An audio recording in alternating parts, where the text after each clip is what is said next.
Regan Slaymaker for International Boxing News, and I have the pleasure to be joined by the former IBO World and British Lightweight Champion, Maxi Hughes. Maxi, how are you today? Oh, bang on, mate. Yeah. Perfect, mate. I'm very glad to hear it. Before we get into your massive fight with William Zepeda, we haven't actually spoke to you since kind of your very, debatable loss to George Kambosos. Obviously, it's been some time, but kind of how do you kind of reflect on that night in the US? I've done enough whining and sulking about it, which I think rightly so, because everybody knows I should have won fight. I don't see it as a loss, although it does appear as a loss on my record. I don't see it as a loss, and I think deep down George will know it. He lost that. Um, but yeah, I've been all right. I sulked, I got down, then I cheered myself up. I went and passed my motorbike test on, so cheered myself up there, and I've just been getting on my life. I got back in gym.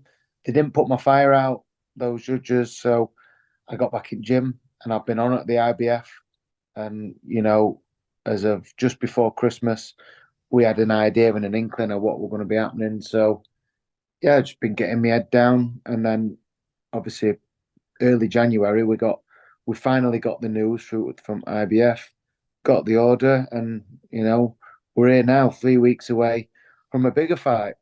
We're in Vegas this time, um, mandatory position on the line for the IBF, and as well as the WBA.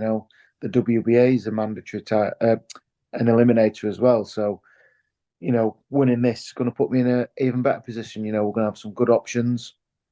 So yeah, it's that's where we are, mate.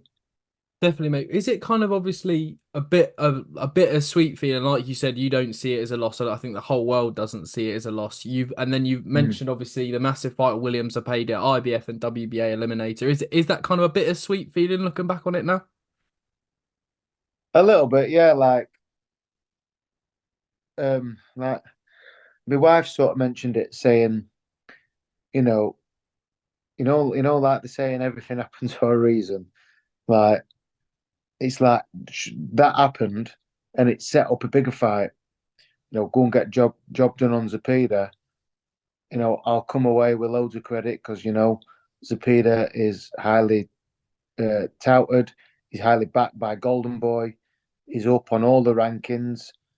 So yeah, go and get job done on him, and I'm going to be mandatory. And apparently the winner of George and Loma has to fight me in their next fight.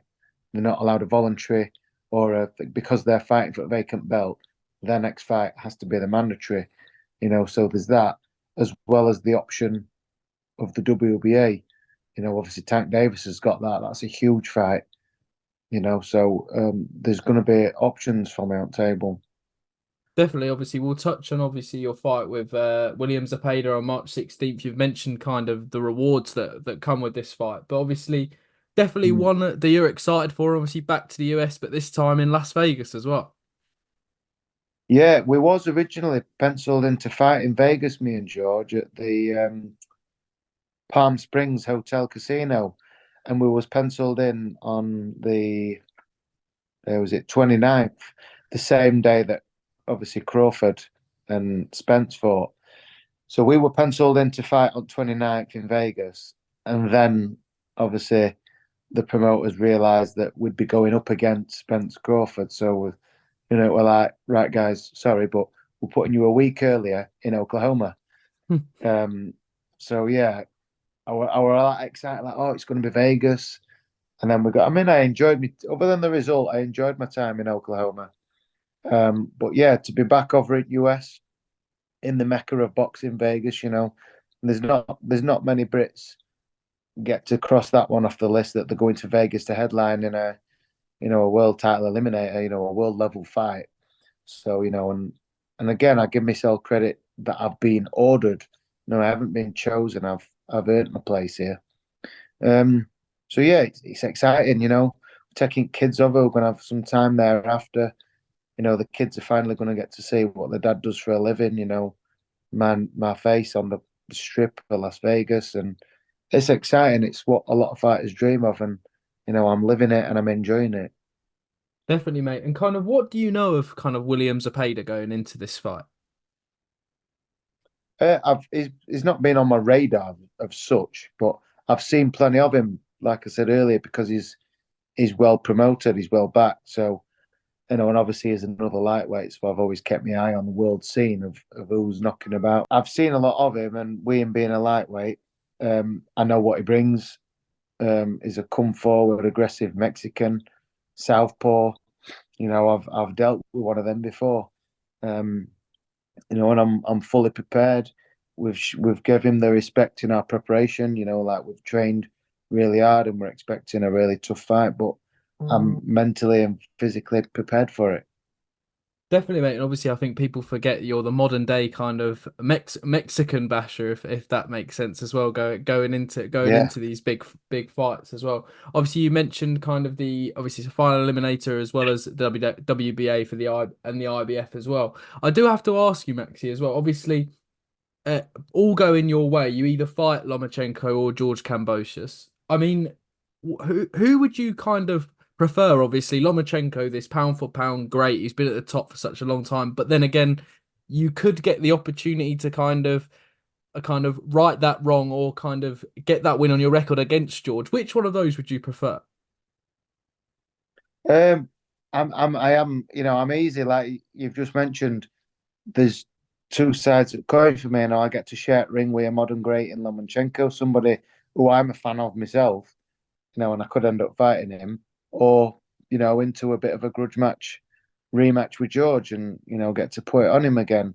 So yeah, I don't mind either way. I mean, personally, I can't see Lomachenko losing unless he's aged in the 13 months it'll be that he's had out at ring. And in case of that, then I just can't see Loma losing. But it's in George's back garden, isn't it? So he might be fired up. So it'll be interesting. Definitely, I'm looking forward to that one as well. Obviously, I just saw online as well. You've been doing some rounds with kind of Jack Catterall heading into his rematch with Josh Taylor as well, and then Dalton Smith as well. Who's going for his own kind of world level fight against Jose Zepeda. How are those rounds in preparation for William Zepeda as well? Uh, it's funny. It's funny that because I only jumped in picture. I never sparred them. Them two Did sparred you? each other. I were in that gym sparring Mark Leach. I happened to be right next to him when they had pitch taken, and Dalton says, "Come on, Max, get in." And next thing it's been shared by the zone and everybody that we're all sparring. I mean, I have sparred both guys. I think last year I'd sparred Dalton last year. I may have sparred Jack as well. So yeah, I've done loads of rounds with both of them. Um, but yeah, we all help each other, all lads. We're only that same week that happened. I was over in Liverpool sparring Josh Taylor as well. So yeah, I get about and I spar all top lads. We all help each other prepare for all the fights. Like Definitely, mate. I do want to touch on kind of some other people you do sparring with. Obviously, you're stable. You're all in and around sort of the same weight. Obviously, you got Josh Warrington, Reese mm. Mould, Levi Smith, but also I want to touch on Willie Harrison as well. He's got I think his first title fight, the Central Area welterweight title against Joe Garside. I mean, big opportunity for him, and obviously one that you guys are confident that he'll win as well. Yeah, like Will is when you look at Will, it looks it looks like he's got nice hair. It doesn't look like the fighter, but when you get him in ring and everyone at gym has put it on Will, and he's tough and he comes back every time. You know what I mean? So he deserved this opportunity, and we're confident of him in gym, and we're all really pleased for him that he's got an opportunity as well early in his career as well. So we all think he's going to do it and he's going to do well, and he's buzzing. He's well up for it. Things are going well for him. He's got married a couple of years ago. He's just moved into him and his wife moved into their own place. So a lot of stuff's going well for Will. And he trains hard. So we're all just really pleased for him. Definitely, mate. We look forward to seeing that fight, and we'll grabbing that title as well. You just touched on a kind of the rematch between Josh Taylor and Jack Catterall. You've done some rounds with them both previously, but one thing you've just released a video on your YouTube channel previewing that. I need to watch it. But one video that I did watch is on your YouTube channel, kind of why I left Matchroom Boxing. It was a great watch. You explained kind of the intricate details that sometimes we might not know as kind of outside the fight game. But why is it important for you Yeah. to kind of post kind of these things on your YouTube channel and start a YouTube channel from the perspective of a fighter? Well, I started it. I've had some technical difficulty there. I've had to get rid of that channel and start again, all because I couldn't verify my email account, which has been so annoying. That video did really well and it got me good views and subscribers, and I'm gutted that I'm having to start the channel again from scratch. Um, but yeah, I thought I'd do it. A lot of people still thought I was signed with Eddie, but I won. So yeah, and I've got nearly 20, 90. Going into 20 years experience in boxing, and I've obviously I'm fighting at the top level now. So I've got a lot to give back and a lot to tell and explain, all just what have I got to lose by doing it, and I just thought I'd be able to tell like sort of my boxing journey through my eyes and the behind the scenes that nobody really knows. That's what might give my channel, them numbers and the boost, because I've experienced all this and people don't know about it. So I can say it from a fighter's point of view of what sort of happens. So, people just watch boxing on telly or they might watch some interviews. Obviously, you've got to be careful what you can say in terms of what fights are happening or what's going on in contracts and stuff. But now that that stuff's behind me, I'm as long as like I'm happy to talk about it and explain it, and you know what I mean, and get it out there, and like sort of like educating people. Definitely, mate. I mean, and if you haven't watched Maxi's video on kind of why I left Matchroom Boxing, please do. But also, Mm. Maxi, upload that to your new channel as well, because I feel like you need to get Yeah, it's going to be going on the new channel. If everybody watches my Instagram later on today, I'm just finalizing like the new channel. Annoyingly, I'll be posting all the details on the new channel, and yeah, I'll get everything out there. perfect. And I'll put the link to Maxi's channel in the description of this video as well. So make sure you jump over there as well. But Maxi, that was my final question. Thank you again for giving me your time today. Do you have any final words kind of for the fans kind of the Cinderella Man who are excited to watch you on March 16th? Yeah, just again, thank you for everybody's support.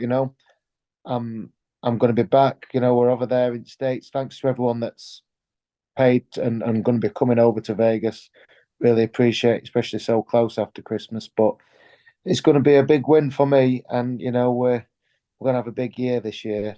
Beat Zepeda in the Eliminator, and then back end of the year we'll be fighting for world honors. And it's going to be a good year. Definitely, and we look forward to seeing it. Maxi Hughes, thank you very much, mate, and best of luck March 16th.